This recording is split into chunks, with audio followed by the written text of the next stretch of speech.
Hi, my name is Jen and I am the pixie behind the Pixie Box Bakery. I'm delighted to have been asked back by Family Friendly HQ to do another Bake with the Pixie class with you, and this time we're going to be covering how to create pancakes for Pancake Tuesday or any day of the week. They're really nice, straightforward, easy, and can even be done with kids in tow as well. So I'm going to go through the ingredients and the equipment that you need, and then we'll get stuck in and make some pancakes together. So first things first, you're going to need some self-raising flour, some eggs, some vanilla essence. I know I have a monster bottle here, but a little bit is all you need. Some full fat milk and some melted butter.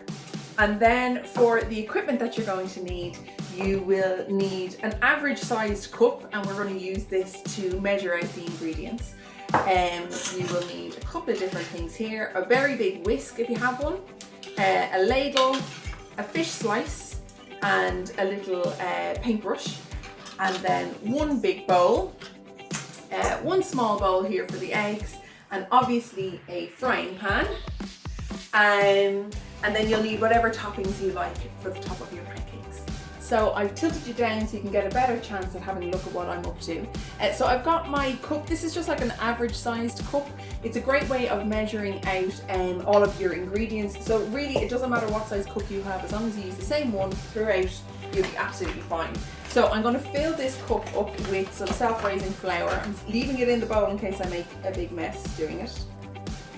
There we go. So fill that to the top, and then pour in the flour in there and pop that to the side. Next, we're going to crack in some eggs. I always advise people to use a little bowl separate to the main bowl that you're using, just in case you get any shell stuck in it. It's easier to get it out. So you just crack it on the side and open it up. So we'll do that with all three of them. And it's a great thing if you do have kids that want to get involved. It's a great way of getting them to be a little bit more proficient in the kitchen, while also possibly making a big mess. So just be warned, if you get the kids involved in egg cracking, it can be a bit of a mess, but it's always great fun. So then you're going to pour your 3 eggs, once they're cracked, into your flour. You're going to add about a tablespoon of vanilla essence, or you could add in, another alternative could be some lemon zest, is also really nice in pancakes instead. And then you're going to take your big whisk and just whisk it up. Oh, a bit of a mess there. So it's kind of got to the stage where there's kind of a lumpy bit of mixture in the center and then flour around the outside. So that's perfect for the next step. So you take back your cup again and you're going to pour in some milk. So if you'd like some thick pancakes, you are going to want to use maybe about 3/4 of the same cup of milk. If you want really thin pancakes, more like a crepe, you're going to want to put a full cup of milk in. So it just depends what kind of finished pancake you're after. So we like thicker pancakes here, so I'm going to go with 3/4 of a cup. You can always add in a little bit extra. Obviously it's impossible to take it out, but they do kind of thicken up as you're cooking your pancakes. They're going to thicken up as you go. So I'm going to pour in just over half of that mixture and give it another whisk.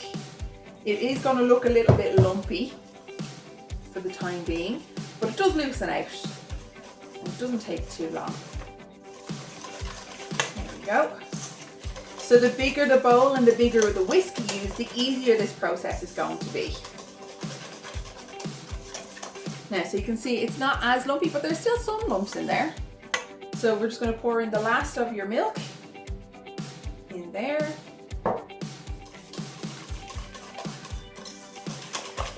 Give it a good mix around. There you go. So that's it, nice and glossy. And they'll make some beautiful pancakes. So with an average sized cup, you're going to get about 12 to 14 pancakes, depending on how big you make them. Usually we make them probably about just a bit bigger than the palm of your hand. If you want to go really big, then you're going to just want to maybe use 2 cups of flour at the beginning and 6 eggs, and then 2 cups of milk. But it's a great way of multiplying up your batter without much hassle. So next up is going to be cooking your pancakes. So I've got my hot pan on here. It's on a medium heat at the moment. And I'm going to take my melted butter and I'm just going to run it over the pan. You can use like spray oil if you want, but for flavour and taste, butter is always the best. And then I'm going to make 3 smaller pancakes in this pan. So obviously if you want to have a huge pancake, probably go in with the full ladle. For smaller ones, probably about a half-ish. Sure, we'll judge it as we go. So you just pour in a little bit into each part of the pan. Go in for more as you need it, and just remember to just pull it off the side of the pot, or the bowl, sorry, as you go. There you go. So they'll spread a little bit as you cook them, and they bubble away here. So what you're looking for, the first batch always takes a little bit longer because the pan has just gotten the cold liquid into it. But when you know it's time to turn your pancake over, when you get loads of bubbles forming on the top of your pancakes. So once that happens, I'm going to bring you in a little bit closer and you can have a little look.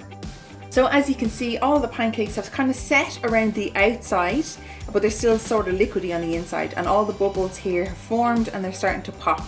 So it's time to turn them over. So you just stick in your fish slice and flip them over. Just like that.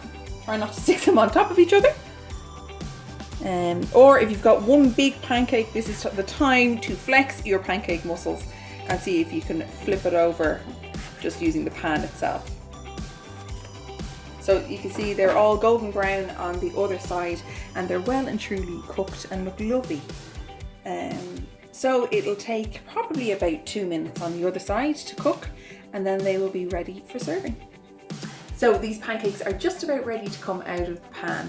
If you want to bring them all in one big batch into your table to eat them all together, you'll need to leave these in the oven to keep them warm while you continuously cook more pancakes. So you can do that by leaving them in the oven at 180 Celsius or 160 Celsius fan assisted, 350 Fahrenheit or gas mark 4, and then you can bring them in one big fell swoop on a plate. Now the only thing is to be aware that your pancakes will usually go a little bit softer on the outside, whereas at the moment they'll be crisp on the outside and fluffy on the inside. So as long as you don't mind that texture, absolutely go for it. What I tend to do is just bring them into the table as they're ready to be eaten, and we all just eat together, but I'm hopping in and out flipping pancakes, which I don't mind. It's totally fine. They're not that difficult to flip. So I'm going to serve these up here now, and as you can see, they have a beautiful golden brown finish on them, and they are ready to be topped with whatever topping you like. So my name is Jen and I'm from the Pixie Box Bakery, and thank you so much for joining me with this Bake with the Pixie class with Family Friendly HQ on how to make pancakes. I hope you have a wonderful Pancake Tuesday and enjoy this recipe any day of the week. It's nice, quick and easy, and I will see you soon.